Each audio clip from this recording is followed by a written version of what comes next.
कि एडीएचडी के हवाले से वालिदैन बहुत परेशान होते हैं कि एडीएचडी क्या है? क्या ये गलत पेरेंटिंग की वजह से होता है?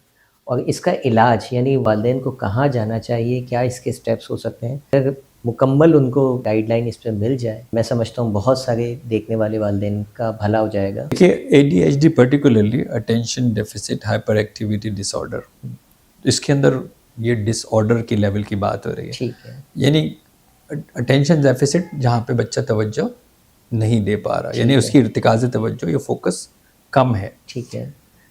ये खाली अटेंशन डेफिसिट डिसऑर्डर भी हो सकता है। एक बच्चा है कि जो कि तवज्जो नहीं दे पा रहा, यानी उसको हम कहते हैं ग्रास हॉपर माइंड है, कभी इधर देखता है तो कभी उधर देखता है, कभी किसी चीज़ पे बहुत देर तक तवज्जो नहीं दे सकता, अटेंशन डेफिसिट डिसऑर्डर कहलाता है। उसके अंदर अभी हाइपर एक्टिविटी नहीं हुई है, वो हाइपर नहीं है लेकिन सिर्फ वो तवज्जो नहीं दे पा रहा। तो ऑटिज्म के अंदर भी इस तरह की बड़ी फाइन लाइन होती है कि कुछ बच्चे जो है वो हाइपर हुए हुए हैं और ऑटिस्टिक भी हैं, और कुछ ऐसे हैं कि जो कि तवज्जो नहीं दे पा रहे, फोकस नहीं कर पा रहे, या फिक्सेट हो गए हैं किसी एक ही चीज़ के ऊपर जो है वो सिर्फ तवज्जो जो है वो दे पा रहे हैं। तो जब ये अटेंशन डेफिसिट का आता है पर्टिकुलरली हाइपर एक्टिविटी डिसऑर्डर के अंदर, तो ये एक न्यूरो डेवलपमेंट डिसऑर्डर है। अब ये मर्ज है, ये हमारे ब्रेन के केमिकल का ओवर रिएक्शन मर्ज है। ठीक है। इसीलिए डिसऑर्डर कहलाता है। सर्टेन केमिकल्स उसके ब्रेन के अंदर ज़रूरत से ज़्यादा एक्टिवली कम्युनिकेट कर रहे हैं, एक्साइट कर रहे हैं, ब्रेन के अंदर केमिकल एक्टिविटी ज़्यादा है। लेकिन मेरे पास ये पानी की बोतल है, इसके अंदर एक पानी है, इसको एक सर्टेन फ्लो के ऊपर है, अब ये ऐसे हिल रहा है, तो इस वक्त जो पानी की कैफियत अंदर है, ये इस वक्त उसके ब्रेन के अंदर ये कैफियत है जिसकी वजह से वो उछला जा रहा है। और हम समझ रहे हैं वो बदतमीज है, हम ये समझ रहे हैं कि वो उसको बिठाना बहुत मुश्किल है। हाइपर एक्टिविटी डायग्नोस कौन करेगा? साइकेट्रिस्ट करेगा या क्लिनिकल साइकोलॉजिस्ट करेगा। ठीक है। ये गूगल के टोटकों से ना ये आइडेंटिफाई होगा ना सही होगा, ये भी बता दूं मैं आपको। ठीक है, ये एक मर्ज है, ये एक डिसऑर्डर है जिसके अंदर एक केमिकल जिस ब्रेन के अंदर ज़्यादा प्रोड्यूस हो रहा है, ज़्यादा मूव कर रहा है, ज़्यादा कम्युनिकेट कर रहा है, ज़्यादा लिंकेज बना रहा है, जिसकी वजह से बॉडी के अंदर मुस्तकिल कमांड कंट्रोल मिल रही है, move move move move move move, और वो बच्चे को आपके लिए बिठाना इंतहा से ज़्यादा मुश्किल हो गया है। जब तक आप उसको काम डाउन नहीं करेंगे, इसका मतलब है उस केमिकल रिएक्शन को स्लो डाउन नहीं करेंगे, और उस केमिकल रिएक्शन को स्लो डाउन करने के लिए आपको मेडिसिन चाहिए। पहला स्टेप उसका मेडिकेशन होगा। अच्छा, लाजमी तौर पर अगर ये attention deficit hyper activity disorder है, इसलिए मैं आपको कह रहा हूँ अगर ये सिर्फ अटेंशन डेफिसिट डिसऑर्डर है तो मेडिसिन नहीं चाहिए। ये ब्रेन रीट्रेन करने की थेरेपी से होगा, यानी मैं ब्रेन को रीट्रेन करूंगा कि मैं उसका फोकस कैसे बढ़ा सकूं, किसी एक चीज के ऊपर उसकी तवज्जो कैसे करा सकूं, इर्तिकाज़े तवज्जो पे मैं कैसे काम कर सकूं। मुझे दवाई की जरूरत नहीं है क्योंकि ये ब्रेन के केमिकल का इशू नहीं है। ठीक है, लेकिन हाइपर एक्टिविटी डिसऑर्डर के अंदर ब्रेन केमिकल का इशू है। सही। ये ऐसा ही है कि अगर डायबिटिक पेशेंट अगर शुगर की दवाई को ऊपर नीचे करेगा तो क्या होगा? सही, ऐसे ही है ना। इसी तरह अगर कार्डियक का पेशेंट अगर ऊपर नीचे करेगा तो क्या होगा? सबसे पहले तो आपको साइकेट्रिस्ट के पास जाना है। ठीक है। स्पेशली वो साइकेट्रिस्ट जो बच्चों को देखता है। ठीक है। ठीक है, न्यूरोलॉजिस्ट भी देखता है, ADHD के बच्चों को न्यूरोलॉजिस्ट भी देखता है। अच्छा। वो भी काफ़ी क्लोज जो है वो देखता है, क्योंकि और भी स्कैन्स को रिलेट करके देखते हैं कि और किस वजह से ये चीज़ आ रही है।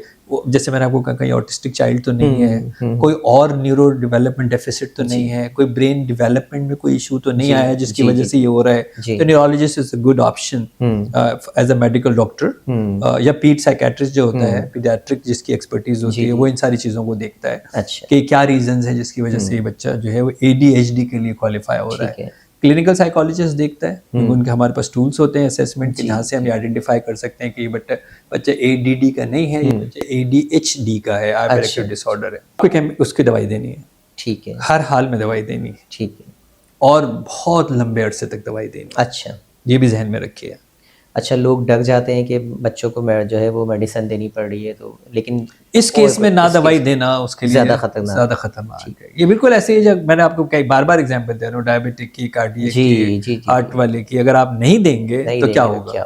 तो इस पे एक और जो गलती करते हैं लोग, वो ये करते हैं कि जी बच्चा ग्रो कर रहा होता है साथ साथ, अच्छा उसकी और चीज़ें भी डेवलप हो रही होती हैं, वो समझते हैं इस दवाई की वजह से हो रही है, अरे इस दवाई से तो कोई फायदा नहीं, छोड़ दो, इससे बड़ा नुकसान कोई नहीं हो सकता। अच्छा, इस दवाई से आप खुद नहीं खेल सकते। जी, जी। ये कोई पैनाडॉल नहीं है कि जब दिल चाहा छोड़ दिया और जब दिल चाहा इससे आप खुद नहीं खेल सकते। ADHD के बच्चे की जो ड्रग मॉडरेशन है और उसकी जो मॉनिटरिंग है वो बगैर डॉक्टर के नहीं हो सकती।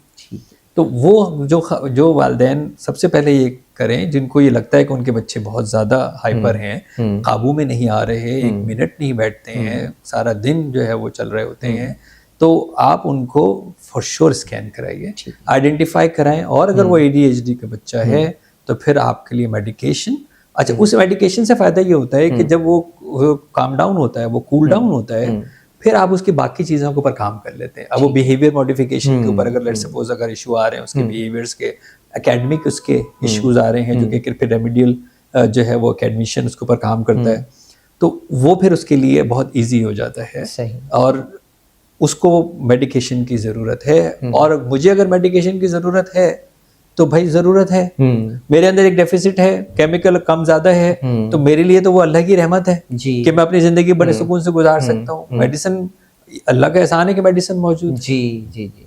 तो हमें ये जो फ़ौरन कहते हैं यार मेडिकेशन पे नहीं जाना चाहिए, ये मफरूज़ा गलत है जी।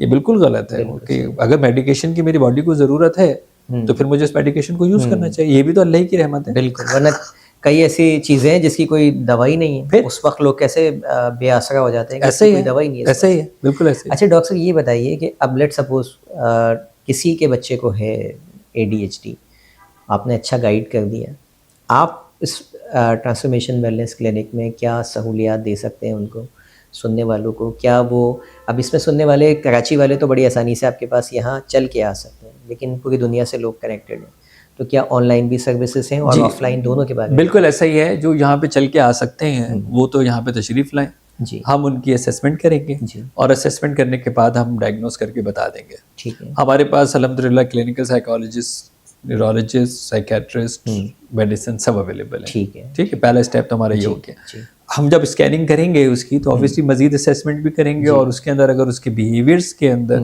कोई इशू आता है तो फिर हमारे पास behaviour therapy and all other therapies भी जो है वो अवेलेबल है हमारे पास। दूसरी चीज़ जो है वो आपने जैसे बताया कि हमारे पास अगर कोई दूसरी जगह पे वो मौजूद है तो इसके अंदर, क्योंकि जो बच्चे पर्टिकुलरली जो ADHD के होते हैं उनकी जो इन्फॉर्मेशन होती है वो उनकी प्राइमरी केयर गिवर दे रही होती है जी, उनकी माँ बता रही होती है। सर्टेन जो टेस्ट होते हैं उसको फिल की जो इन्फॉर्मेशन है वो उनकी माँ के जरिए चाहिए होता है, क्योंकि बच्चा तो ज़ाहिर है उसको वो तो नहीं बताएगा उनके ऊपर।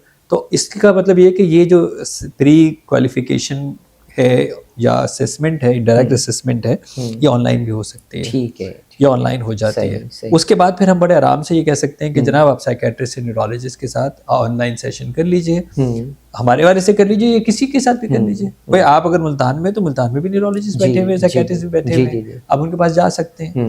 या फिर एक भी होता है कि अगर आपने कोई असेसमेंट की हुई है ऑलरेडी तो हम कहते हैं हमारे पास भेज, हम रिपीट कराने में तो बिल्कुल भी इंटरेस्ट नहीं लेते। अगर एक स्टैंडर्ड की असेसमेंट हुई भी है और 1 साल उसको नहीं हुआ तो हम क्यों चाहेंगे कि दोबारा हो और पूरी एक्सरसाइज हो। तो उसके लिए फिर ये होता है कि हम उनको जो है वो गाइड करते हैं। लेकिन ADHD के वालिदैन सुन लीजिए, घरेलू कोई टोटका ऐसा नहीं है जिससे ये सही होगा। खुदारा खुदारा खुदारा, बच्चे मेरे बड़े सेंसिटिव है मेरे लिए। ADHD घरेलू टोटके से, ADHD गूगल डाउनलोड से नहीं होगा, सही नहीं होगा, प्लीज सही नहीं होगा। इनको एक प्रॉपर मेडिकेशन की ज़रूरत है, उसके बाद प्रॉपर एक बिहेवियर थेरेपी की ज़रूरत है और यकीन माने कि ये कंट्रोल में आ जाता है, इसको मैनेज किया जा सकता है। देखिए जब आप कंसिस्टेंटली किसी प्लान के तहत चलते हैं तो ये मॉनिटर भी हो जाता है।